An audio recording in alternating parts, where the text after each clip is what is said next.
चुनाव आयोग ने कल घोषणा की थी कि झारखंड में 5 चरण में चुनाव होंगे। हम सीधे उत्तर झारखंड के प्रभारी जी से बात करते हैं, रावत जी से। रावत जी, क्या लगता है आपको कि ये चुनाव की घोषणा हो चुकी है, क्या कदम होगा? देखिए, वहाँ पर हमारी जो चुनाव की दिशा जो प्राथमिक तैयारियां होनी चाहिए थी, वो पूरी तैयारियां हमारी हो चुकी हैं। अब वहाँ पर जो मुख्य विषय है कि सब लोग काम पर लग जाएं और टिकटों का वितरण एक बड़ा विषय है, क्योंकि 29 तारीख से वहाँ पर नामांकन शुरू हो जाएंगे। तो तुरंत हमको अपने प्रत्याशियों की भी घोषणा करनी पड़ेगी। तो वहाँ बैठ कर के कार्यकर्ताओं के साथ बैठ कर के, जो हमारा वहाँ पर कोर ग्रुप है, उसके साथ बैठ कर के उन सबसे परामर्श करने के बाद वहाँ पर बहुत जल्दी टिकटों की घोषणा की जाएगी। जो पहला फेज़ है, क्योंकि वो 20 नवंबर को 25 नवंबर को पहला चुनाव है, तो पहले चक्कर में उनकी घोषणा कर लेंगे, फिर आगे चल कर के फिर चक्रवार उनके आगे की घोषणा होती रहेगी। सर, झारखंड एक नक्सलाइट एरिया भी है, वहाँ पर बड़ा सेंसिटिव एरिया है, तो किस तरीके से देखते हैं प्रचार जो है उनको, किस तरीके से? देखिए, वहाँ पर कुल 24 ज़िले हैं और लगभग उसमें से कहें कि 2/3 से ज़्यादा हिस्सा ऐसा है कि जो नक्सल प्रभावित माना जाता है। लेकिन झारखंड आज विकास के लिए तड़फड़ा रहा है।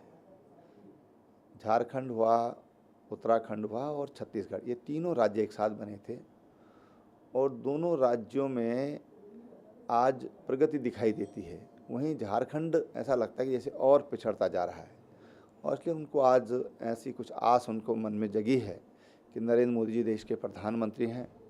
भारतीय जनता पार्टी की जहाँ पर भी सरकारें रही, वहाँ पर विकास हुआ है। उन्होंने बिहार में जब संयुक्त सरकार थी तो उन्होंने वहाँ का विकास देखा है, और इसलिए उनका एक विश्वास जगा है कि भारतीय जनता पार्टी विकास कर सकती है। और इसलिए जो नक्सलाइट्स हैं, जो नक्सलवादी हैं, उसमें विश्वास करते हैं, या कुछ लोग फ्रस्ट्रेशन के कारण, अपनी गरीबी के कारण उनके साथ जुड़े हैं, वो आज भारतीय जनता पार्टी की ओर आ रहे हैं।